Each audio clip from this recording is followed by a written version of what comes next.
Volumen 3, capítulo 72. Mayo 20 de 1900. Todas las cosas tienen principio de la nada, necesidad del reposo y del silencio interior. Encontrándome fuera de mí misma, me parecía que fuese de noche y veía todo el universo, todo el orden de la naturaleza, el cielo estrellado, el silencio nocturno. En suma, me parecía que todo tenía un significado. Mientras esto miraba, me parecía que veía a nuestro Señor, que tomando la palabra acerca de lo que veía, ha dicho: toda la naturaleza invita al reposo. Pero ¿cuál es el verdadero reposo? Es el reposo interior y el silencio de todo lo que no es Dios. Mira, las estrellas centelleantes de luz moderada, no deslumbrante como el sol.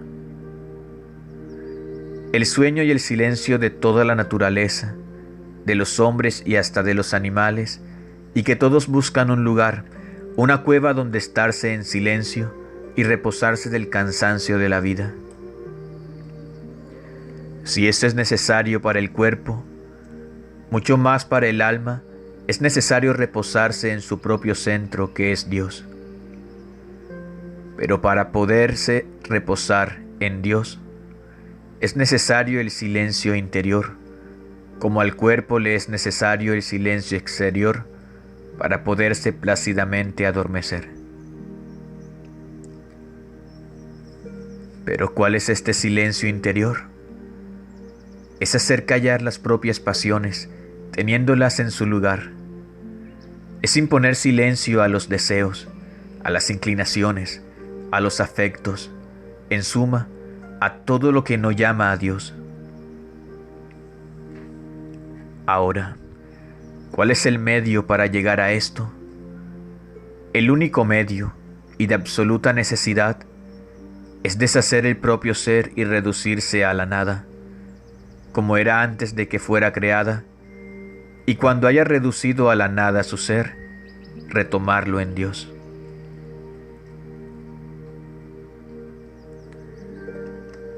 Hija mía, todas las cosas tienen principio de la nada. Esta misma máquina del universo que tú ves con tanto orden, si antes de crearla hubiera estado llena de otras cosas, no habría podido poner mi mano creadora para hacerla con tanta maestría y dejarla tan espléndida y adornada. A lo más habría podido deshacer todo lo que podía estar y después rehacerla como a mí me agradaba. Pero estamos siempre ahí, en que todas mis obras tienen principio de la nada, y cuando hay mezcla de otras cosas, no es decoroso para mi majestad descender y obrar en el alma. Pero cuando el alma se reduce a la nada y sube a mí y toma su ser en el mío, entonces yo obro como el Dios que soy, y el alma ahí encuentra el verdadero reposo. He aquí cómo todas las virtudes tienen principio en la humildad y en el aniquilamiento de sí mismo.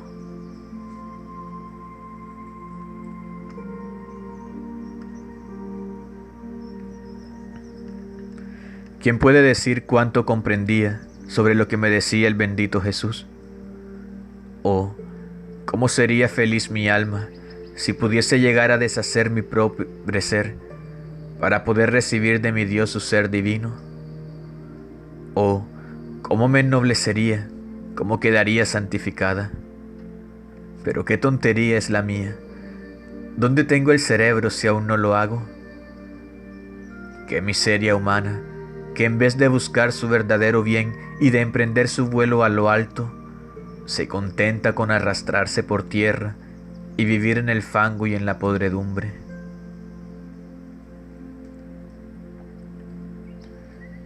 Después de esto, mi amado Jesús me ha transportado dentro de un jardín en el que había mucha gente que se preparaba para asistir a una fiesta, pero solo aquellos que recibían una divisa podían asistir, pero eran pocos los que recibían esta divisa.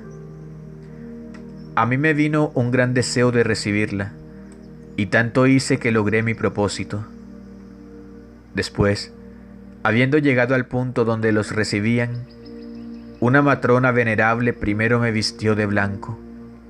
Después me puso una banda celestial, de la cual pendía una medalla marcada con el rostro de Jesús, y que mientras era rostro, al mismo tiempo era espejo, que al contemplarse en él se descubrían las más pequeñas manchas, y que el alma, con la ayuda de una luz que venía de dentro de aquel rostro, fácilmente se podía quitar.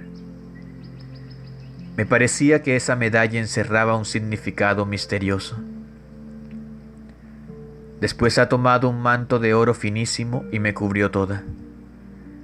Me parecía que vestida así, podía competir con las vírgenes bienaventuradas. Mientras esto sucedía, Jesús me ha dicho: Hija mía, volvamos a ver lo que hacen los hombres. Por ahora basta con que estés vestida. Cuando sea la fiesta, entonces te llevaré para asistir. Así, después de haber girado un poco, me ha transportado a mi cama.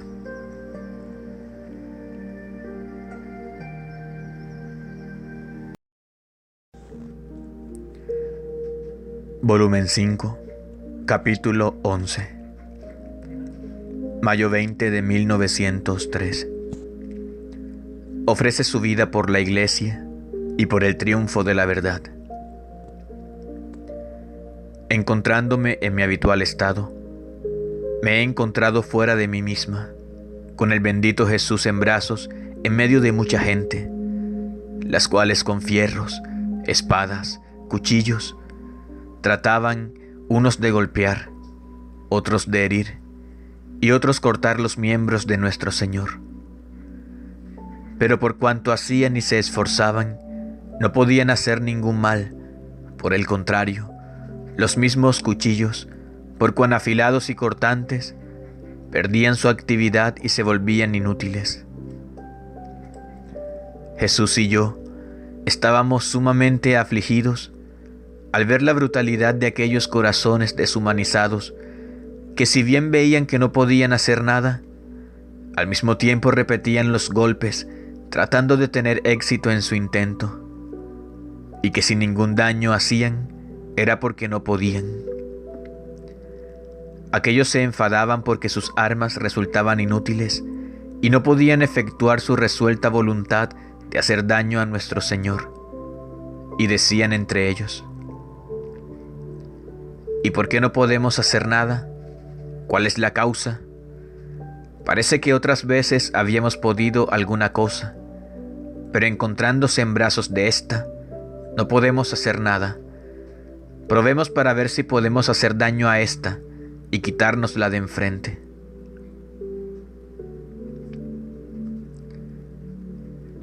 Mientras esto decían, Jesús se ha puesto a mi lado y ha dado libertad a aquellos de hacer lo que quisieran.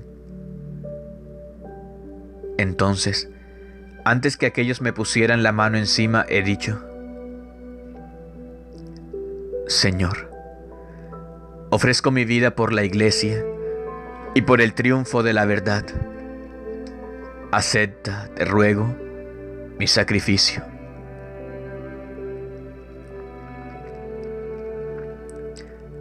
Y aquellos han tomado una espada y me truncaban la cabeza. Jesús bendito aceptaba mi sacrificio, pero mientras esto hacían, en el acto de cumplir el sacrificio, me he encontrado en mí misma con sumo disgusto mío, mientras creía haber llegado al punto de mis deseos. Por el contrario, he quedado desilusionada.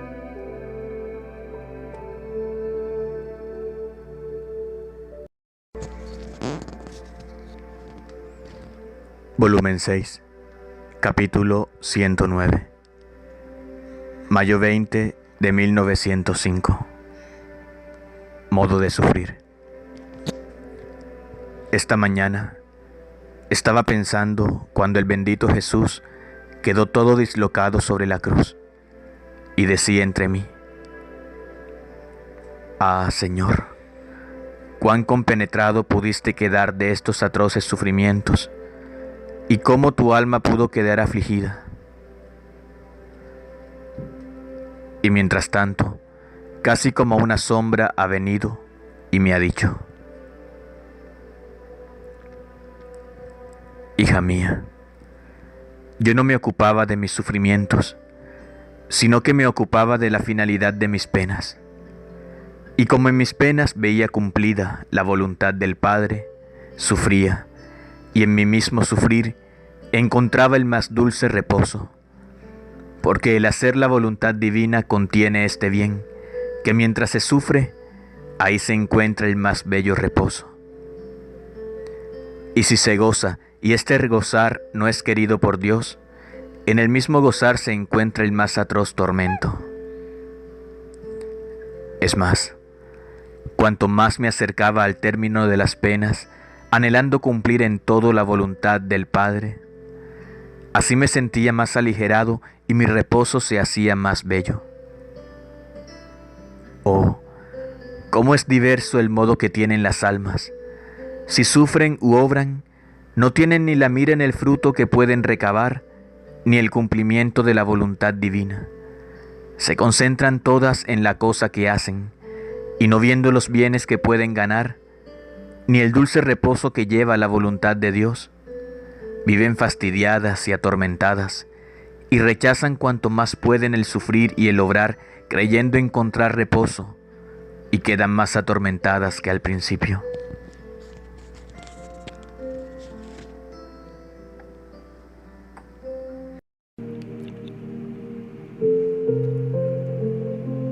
Volumen 9, capítulo 6. Mayo 20 de 1909. El amor a Dios supera todo. Continuando mi habitual estado, Jesús apenas como relámpago se ha hecho ver y me ha dicho: Hija mía, no hay cosa que pueda superar al amor, ni la doctrina, ni la dignidad, mucho menos la nobleza. A lo más, quien se ocupa en hacer a veces especulaciones en torno a mi ser, me puede conocer más o menos, pero quien llega a hacerme su propio objeto, el amor.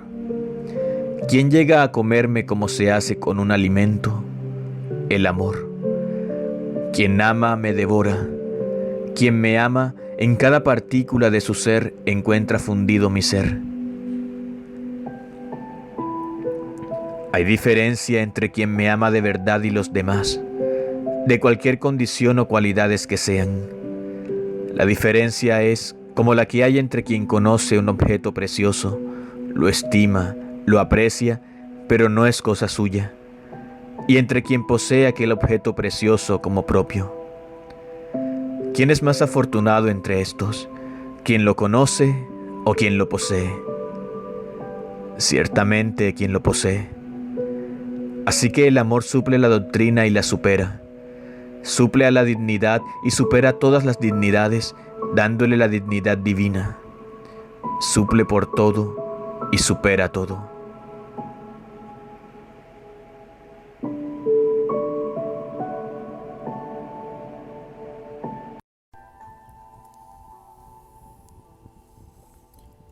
Volumen 12, capítulo 46. Mayo 20 de 1918. La voluntad de Dios concentra todo. Continuando mi habitual estado, estaba diciendo a mi dulce Jesús: ¿Cómo quisiera tener tus deseos, tu amor, tus afectos, tu corazón, etcétera, para poder desear, amar, etcétera, como tú? Y mi siempre amable Jesús me ha dicho: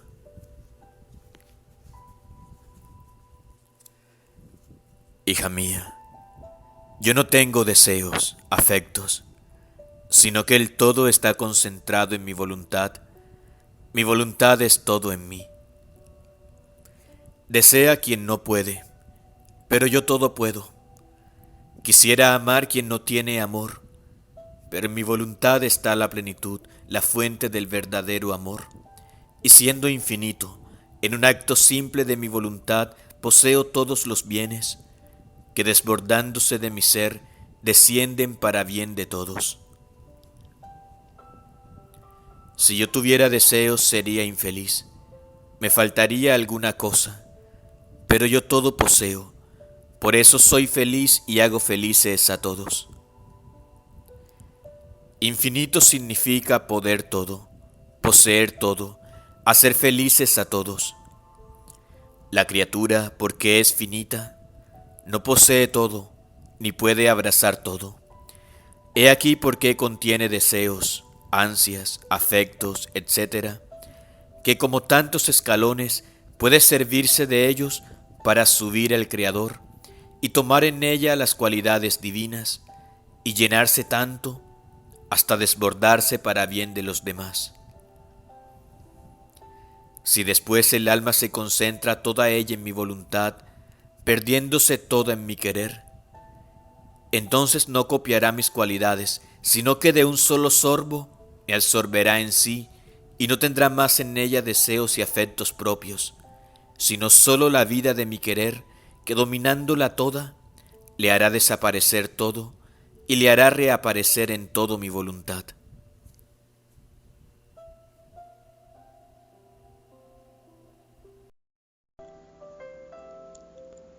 Volumen 24, capítulo 15. Mayo 20 de 1928. Mensajeros divinos. Circular celestial. Los actos hechos en el querer divino forman el éxtasis al Creador. Necesidad de la continuación de los actos, como estos forman tantas horas para llamar al alba. La Virgen, alba de la redención.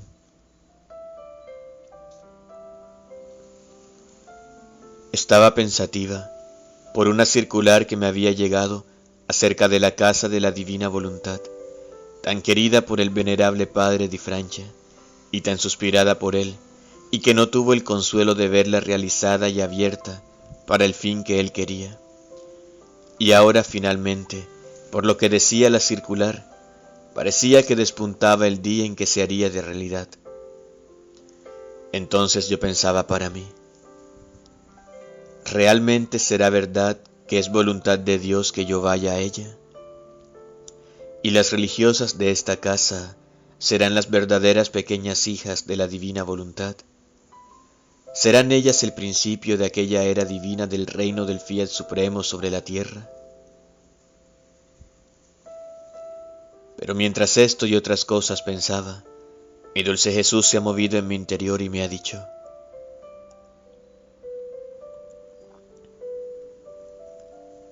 hija mía, cada palabra, obra y sacrificio que se hace en mi voluntad y para obtener su reino divino, son tantos mensajeros que se envían a la patria celestial, los cuales llevan la circular divina y la hacen llegar a todos los santos, a los ángeles, a la soberana reina y al mismo Creador, dando a cada uno el trabajo de preparar las diversas cosas que se necesitan para un reino tan santo, a fin de que todo sea hecho con decoro, con decencia y con nobleza divina.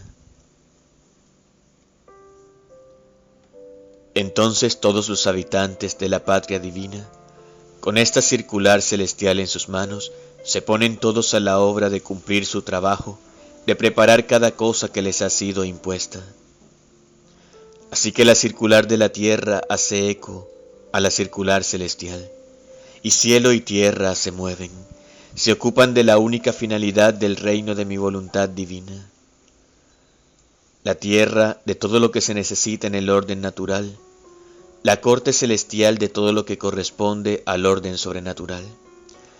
Parece que cielo y tierra se den la mano y hagan competencia a ver quién hace más pronto lo necesario para preparar un reino tan santo.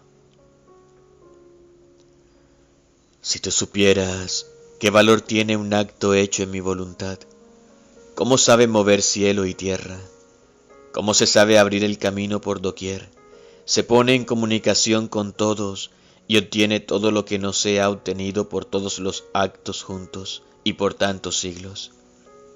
Son no un sol, sino tantos soles por cuantos actos se hacen, que forman el día fúlgido y deslumbrante del reino de mi voluntad sobre la tierra.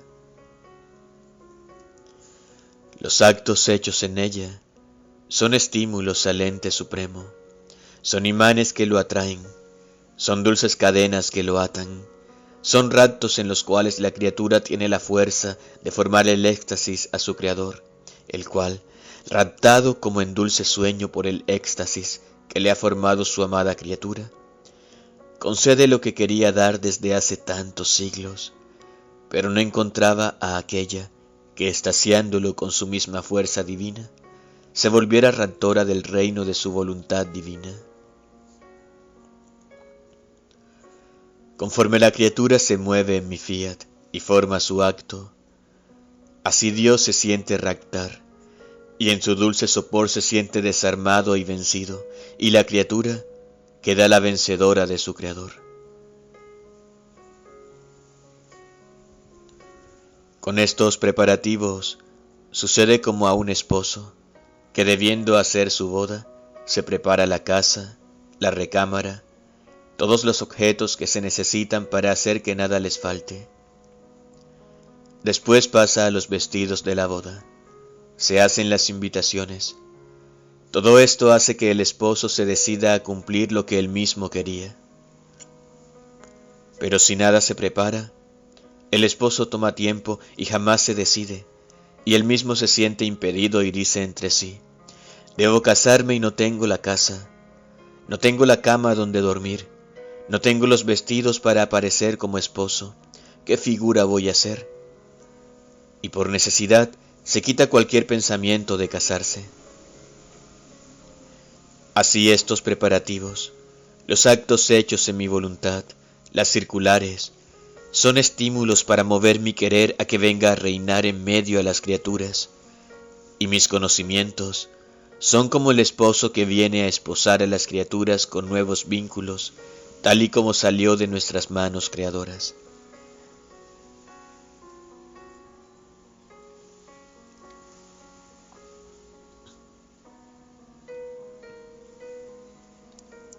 Luego me sentía cansada, agotada por las privaciones de mi dulce Jesús. Mi pobre y pequeña alma me la sentía que no podía más sin aquel en quien había concentrado mis esperanzas y toda mi misma vida.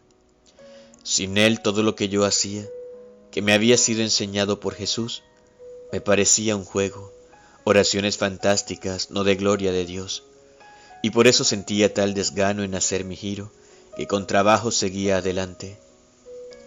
Pero mientras estando agotada continuaba mi giro, he sentido que Jesús, sosteniéndome, me empujaba por detrás diciéndome: hija mía, adelante, no quieras detenerte.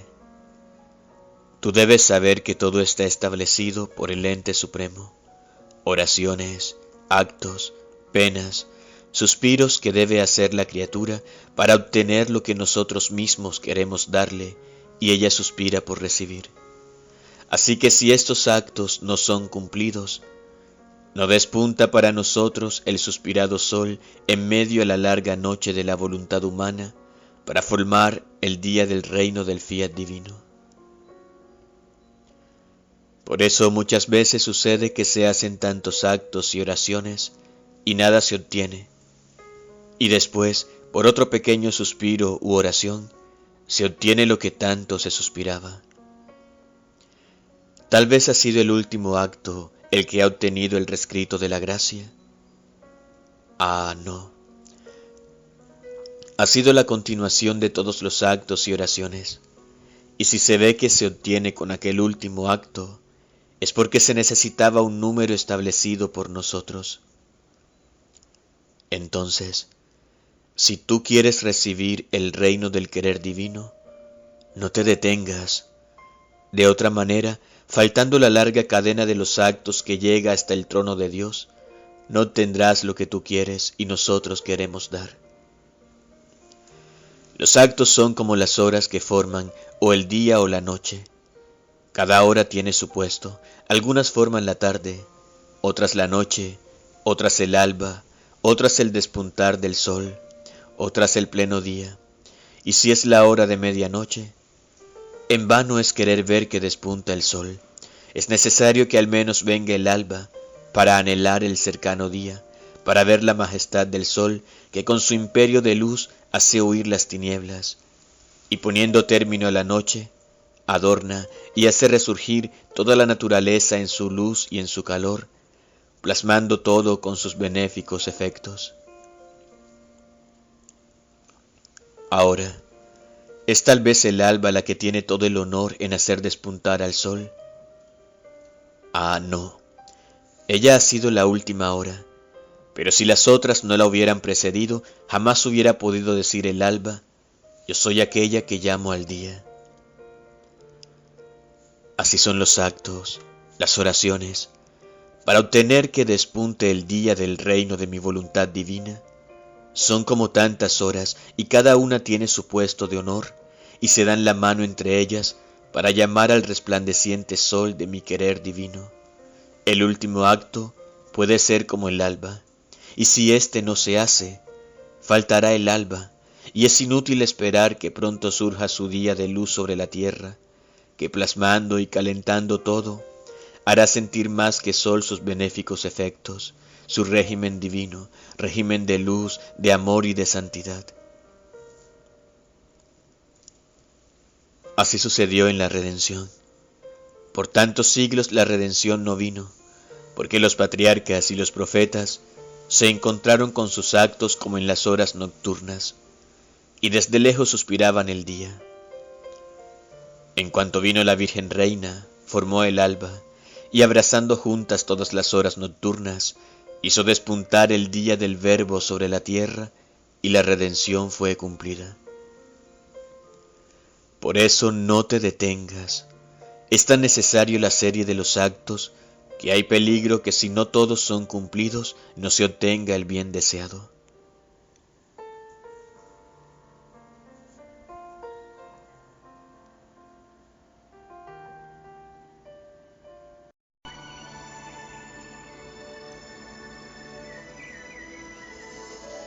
Volumen 28, capítulo 13. Mayo 20 de 1930. Toda la creación es miembro de Dios y cómo participa en todas las cualidades divinas. La divina voluntad, recolectora de todos los actos que le pertenecen. Estaba, según mi costumbre, haciendo los actos de la divina voluntad en la creación. Comprendía que está totalmente unida con su Creador, y parece que como miembro goza la unión con su cuerpo, y en virtud de esta unión el miembro siente el calor, el movimiento, la vida. Mientras esto pensaba, mi siempre amable Jesús me ha dicho: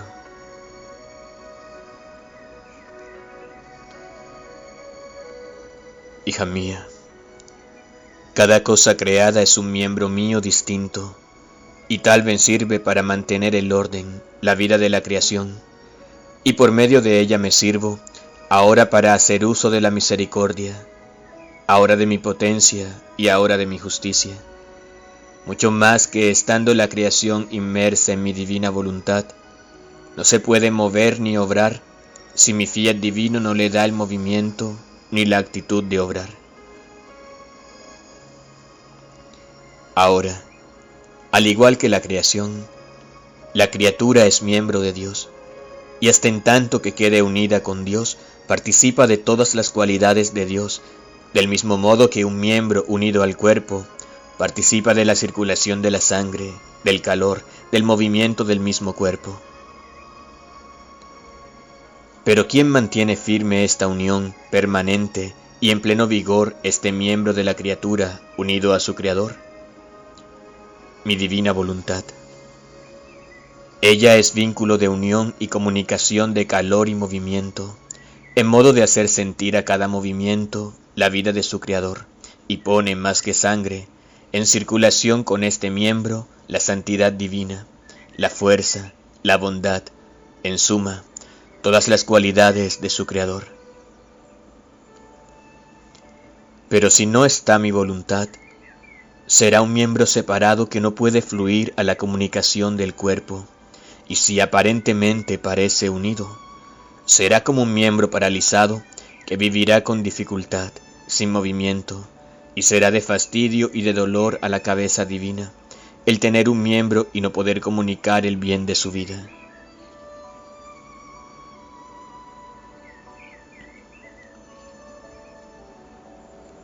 Después de esto ha agregado: hija mía, mi divina voluntad es la recolectora de todo lo que le pertenece. Ella, celosa de sus actos, no pierde uno solo, porque cada uno de sus actos contiene un acto infinito, una eternidad toda entera, una interminabilidad que no termina jamás. Así que son actos no sujetos a perderse, y mi fiat, cuando forma sus actos, es tanto el amor, el celo de su acto, que se lo tiene en su regazo de luz como gloria y triunfo de la potencia de su obrar. Ahora, cuando el alma vive en mi divina voluntad y encierra en ella sus actos, se vuelve un acto de voluntad divina, y entonces repite por sí todos los actos que hace la divina voluntad, y le da la gloria, la correspondencia de sus actos divinos. Y yo, como mi fiat divino se siente triunfante de esta criatura, porque encuentra en ella un acto puro de su voluntad, y se hace recolectora de todo lo que puede hacer esta criatura. No pierde ni siquiera un respiro, porque en todo encuentra su voluntad obrante, y esto le basta para tener actos dignos de ella, y la ama tanto que la tiene estrechada en su regazo de luz para darle la vida continua de su querer y para recibir de ella la correspondencia. Por eso, hija mía, sé atenta a recibir esta vida de voluntad divina, para poder decir: vida de voluntad divina me das, y vida de voluntad divina te doy.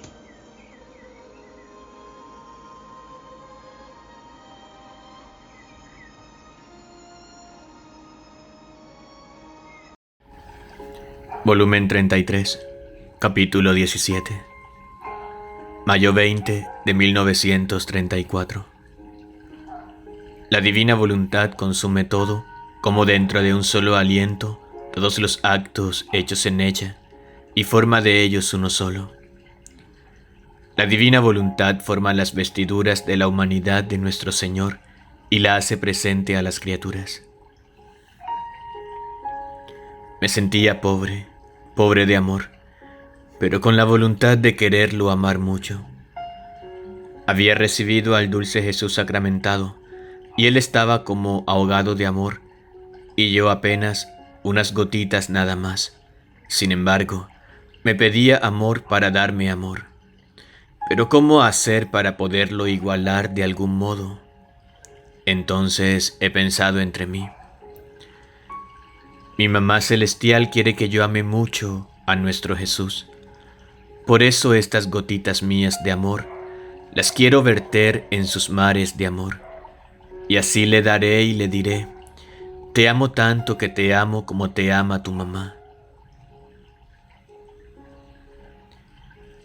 Ahora me parecía que la soberana señora se alegraba y se sentía feliz de que su hija amaba a Jesús con su amor.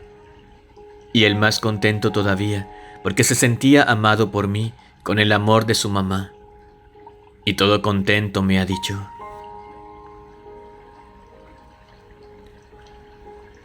mi pequeña hija de mi querer, tú debes saber que quien vive en mi fiat no está jamás solo en sus actos, está incorporado en todo lo que mi mamá ha hecho, hace y hará, tanto en sí misma como en todas las criaturas. Así que yo sentí en el amor de mi madre el amor de mi hija, y en el amor de la hija el amor de mi Madre Divina. Oh, Cómo eran bellas tus pequeñas gotitas de amor investidas por los mares de amor de mi mamá. Para quien vive en mi querer, yo siento correr el cielo en sus actos, en su amor, en su voluntad, y siento a la criatura en el cielo, y sus actos, su amor, su voluntad, investir el empíreo, invadir a todos y formar un solo acto, un solo amor y una sola voluntad. Y todo el cielo se siente amado y glorificado en la criatura, y ella se siente amada por todo el cielo. En mi voluntad todo es unidad. La separación no existe, ni existe a distancia de lugares o tiempos. Los siglos desaparecen en mi querer, y con su potencia devora todo en un solo respiro, y de todo forma un solo acto continuado. Qué fortuna para quien vive en mi querer que puede decir: yo hago lo que se hace en el cielo y mi amor no es diferente de su amor. Solo para quien no vive en mi querer, sus actos son separables, sufren de soledad y son diferentes de nuestros actos, porque no estando investidos por su poder, que tiene virtud de convertir en luz lo que se hace en él, por eso, no siendo luz, no pueden incorporarse con los actos de nuestra voluntad, que siendo luz inaccesible sabe convertir todo en luz, y no es maravilla que luz y luz se incorporen juntas.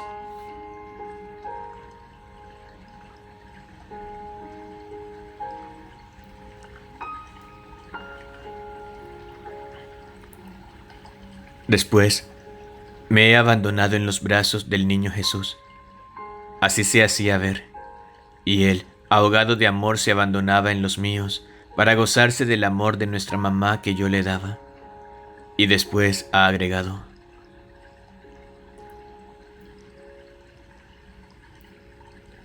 hija mía, si tú me ves niñito, es en virtud de mi voluntad divina que posee en sí misma todos los periodos de mi vida aquí abajo, mis lágrimas, mis penas y todo lo que yo hice. Por eso ella, en cualquier instante, repite los diversos periodos de mi vida para dar a las criaturas sus admirables efectos, y ahora me forma niñito para dar los frutos de mi infancia, mi amor ternísimo, tanto que llego a llorar por tener el amor de ellas y hacerme recibir la ternura, la compasión a mis lágrimas. Ahora me forma muchacho, con belleza encantadora para hacerme conocer y raptarlas a amarme. Ahora joven, para encadenarlas con unión inseparable. Ahora crucificado, para hacerme reparar y compadecer, y así de todo el resto de la vida de mi humanidad acá abajo. Oh potencia y amor inseparables de mi voluntad, lo que yo hice en el pequeño giro de 33 años, después de los cuales me fui al cielo, ella lo hará por siglos y siglos, teniendo lista mi vida para darla a las criaturas. Ahora, tú debes saber que si la Santa Iglesia tiene el gran honor de tener almas que tienen el bien de verme, de oírme hablar como si yo estuviera de nuevo viviendo junto con ellas, todo se debe a mi voluntad divina. Es ella que forma mis vestiduras y me hace como presente a las criaturas. Mi humanidad está encerrada en su inmensidad y tiene en virtud de ella el acto presente como si en acto naciera, y me da la vestidura de niño. Crezco y me da la vestidura de muchacho. Toda mi vida está en su poder y la forma que me quiere dar, en cualquier edad que me quiere mostrar. Me forma la vestidura y mantiene toda mi vida como acto presente en medio a las criaturas. Mi voluntad tiene a tu Jesús viviente, y según sus disposiciones así me da las vestiduras, y me da a ellos y les hace oír que yo lloro, sufro, continúo a nacer y a morir, y ardo de amor, porque quiero ser amado. ¿Qué cosa no hace mi voluntad? Ella hace todo, no hay cosa en la cual no tenga su primado, su virtud conservadora y el equilibrio perfecto y continuo, sin cesar jamás, de todas nuestras obras. Hija mía, con dolor digo que lo que falta es el conocimiento de lo que hace mi adorable voluntad, el gran bien que continuamente ofrece a las criaturas, y por eso quiere ser conocida. Y porque no es conocida, no es ni apreciada ni amada, y no le dan el primado a todas nuestras obras, mientras mi voluntad es la fuente primaria y todas nuestras obras son como tantas fuentecitas que reciben y toman la vida y los bienes que dan a las criaturas. Oh, si se conociera qué significa voluntad de Dios, el bien que lleva a las criaturas, la tierra quedaría transformada y tan atraída que quedaría con su mirada fija para mirarla y para recibir sus bienes perennes. Pero como no es conocida, ni siquiera piensan en ella, y pierden en parte sus bienes porque quieran o no quieran, conozcan o no conozcan, crean o no crean. Es mi fiat divino que da vida, movimiento y todo. Es el que mueve toda la creación. Y por eso amo tanto que sea conocido lo que ella hace y puede hacer, toda su historia divina, para poder abundar con nuevos dones y hacer alarde de amor con más abundancia hacia las criaturas. Porque para hacer esto he querido el sacrificio de tu vida, sacrificio que no he pedido a ninguno, sacrificio que te cuesta tanto. Si bien tú calculas este sacrificio cuando surgen las dificultades, las circunstancias, pero yo lo calculo todos los días. Mido la intensidad, la dureza y la pérdida de vida diaria a la que tú te sometes. Hija buena, este sacrificio tuyo era necesario a mi voluntad para hacerse conocer, para dar sus conocimientos. Quería servirse de ti como canal para hacerse conocer, y tu sacrificio como arma potente para hacerse vencer, para develarse, abrir su seno de luz y manifestar quién es ella. Mucho más que la criatura con hacer su voluntad humana, rechazaba y perdía la vida de la divina voluntad. Por eso era necesario que una criatura se sometiera al sacrificio de perder su vida, perdiendo la autoridad sobre sí misma, para hacer que mi querer se moviera a hacerse conocer, para restituir su vida divina.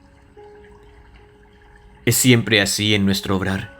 Cuando queremos sobreabundar de más hacia la criatura, pedimos el sacrificio de una criatura como pretexto, y después hacemos conocer el bien que queremos hacer, y el bien viene dado según los conocimientos que adquieran. Por eso sé atenta, y no te quieras ocupar de pensamientos inútiles del porqué de tu estado. Era necesario a nuestra voluntad y basta, y tú debes estar contenta y agradecerle.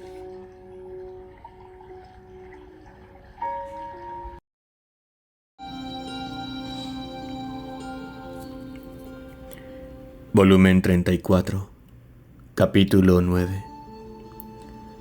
Mayo 20 de 1936. Diferencia que hay entre quien llama la divina voluntad en sus actos y entre quien hace las obras buenas sin ella. La ascensión, cómo partía para el cielo y quedaba en la tierra.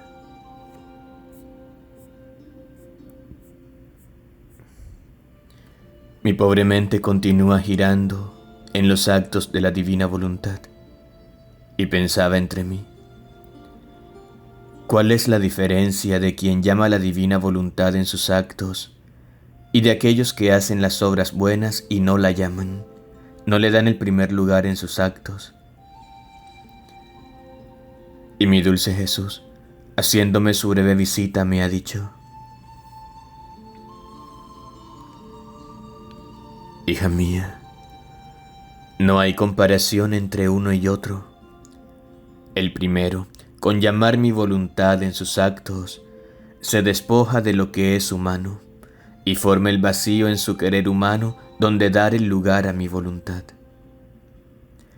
Esta embellece, santifica, forma su luz en aquel vacío. Después pronuncia su fiat creante y llama a vida su obrar divino en el humano, y la criatura no solo participa, sino queda propietaria del acto divino, el cual posee la potencia, la inmensidad, la santidad y el valor divino que no se agota jamás. Por eso, en quien vive en nuestro querer, nosotros miramos y encontramos a nosotros mismos y a nuestros actos que nos honran y nos hacen corona. En cambio, aquellos que hacen las obras buenas, pero no animados por nuestro querer, nosotros no nos encontramos a nosotros mismos, sino al acto finito de la criatura. Y como nosotros no sabemos tener nada del bien que ellas hacen donde no participen nuestros actos, le damos el mérito como pago. El pago no es propiedad que puede siempre producir. Por eso simboliza a aquellos que viven al día, que si bien viven trabajosamente del salario que tienen, pero no se hacen jamás ricos, sienten siempre la necesidad de que les sea pagado su trabajo para vivir. Y si no trabajan, hay peligro de morir de hambre, esto es, de no sentir la saciedad del bien, la vida de las virtudes, sino la escuálida miseria de las pasiones. En cambio, para quien vive en nuestro querer todo es abundancia, nosotros le decimos: toma lo que quieras, y cuanto más puedas tomar, más ponemos a tu disposición nuestras riquezas, nuestra luz, nuestra santidad, nuestro amor. Porque lo que es nuestro es tuyo, y lo que es tuyo es nuestro. No queda otra cosa que vivir y obrar juntos.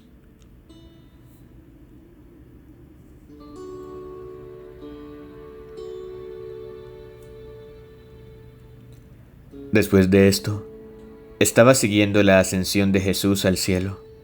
Cómo era bello, todo majestad, vestido de luz fulgidísima que irradiaba y encadenaba los corazones a amarlo. Y mi dulce Jesús, todo bondad y amor, me ha dicho: hija mía bendita, no hay suceso de mi vida que no simbolice el reino de mi divina voluntad. En este día de mi ascensión, yo me sentía victorioso y triunfante. Mis penas habían terminado.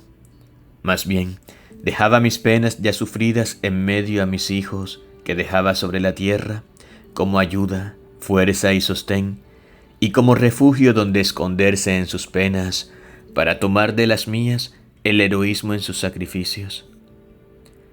Puedo decir que dejaba mis penas, mis ejemplos, y mi misma vida como simiente, que madurándose y creciendo, debía hacer surgir el reino de mi divina voluntad. Así que partía y quedaba en virtud de mis penas, quedaba en sus corazones para ser amado. Después que mi santísima humanidad subía al cielo, sentía más estrecho el vínculo de la familia humana. Por consiguiente, no me habría adaptado a no recibir el amor de mis hijos y hermanos que dejaba en la tierra. Quedé en el Santísimo Sacramento para darme continuamente a ellos y ellos a darse a mí, para hacerles encontrar el reposo, el descanso y el remedio a todas sus necesidades. Nuestras obras no sufren de mutabilidad. Lo que hacemos una vez, lo repetimos siempre. Además de esto, en este día de mi ascensión, yo tenía doble corona. La corona de mis hijos que llevaba conmigo a la patria celestial, y la corona de mis hijos que dejaba en la tierra, símbolo ellos de aquellos pocos que serán el principio del reino de mi divina voluntad. Todos los que me vieron ascender al cielo recibieron tantas gracias, que todos pusieron la vida para hacer conocer el reino de la redención y pusieron los fundamentos para formar mi iglesia y hacer que recogiera en su regazo materno a todas las generaciones humanas. Así los primeros hijos del reino de mi voluntad serán pocos, pero serán tales y tantas las gracias de las que serán investidos, que pondrán la vida para llamar a todos a vivir en este santo reino. Una nube de luz me invistió, la cual quitó de la vista de los discípulos mi presencia, los cuales estaban estáticos viendo mi persona, que era tanto el encanto de mi belleza, que tenía raptadas sus pupilas, no sabían bajar su mirada para ver la tierra, tanto que se requirió de un ángel para sacudirlos y hacerlos regresar al cenáculo. También esto es símbolo del reino de mi querer. Será tal y tanta la luz que investirá a sus primeros hijos, que llevarán lo bello, el encanto, la paz de mi fiat divino, de modo que fácilmente se dispondrán a querer conocer y amar un bien tan grande. Ahora, en medio de los discípulos, estaba mi mamá que asistía a mi partida para el cielo. Este es el más bello símbolo. Así que ella es la reina de mi iglesia, la asiste, la protege, la defiende. Así se pondrá en medio de los hijos de mi voluntad. Será siempre ella el motor, la vida, la guía, el modelo perfecto, la maestra del reino del fiat divino que tanto aprecia. Son sus ansias, sus deseos ardientes, sus delirios de amor materno que quiere a sus hijos en la tierra, en el reino donde ella vivió.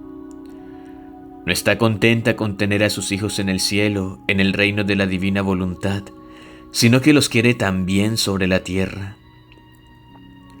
Siente que la tarea dada a ella por Dios como madre y reina no la ha completado. Su misión no ha terminado hasta en tanto que no reine la divina voluntad sobre la tierra en medio de las criaturas. Quiere a sus hijos que la asemejen y que posean la herencia de su mamá. Por eso la gran Señora es toda ojos para mirar, todo corazón para amar, para ayudar a quien ve en algún modo dispuesto a querer vivir de voluntad divina. Por eso, en las dificultades, piensa que ella está junto a ti, te sostiene, te fortalece y toma tu querer en sus manos maternas para hacerlo recibir la vida del fiat supremo.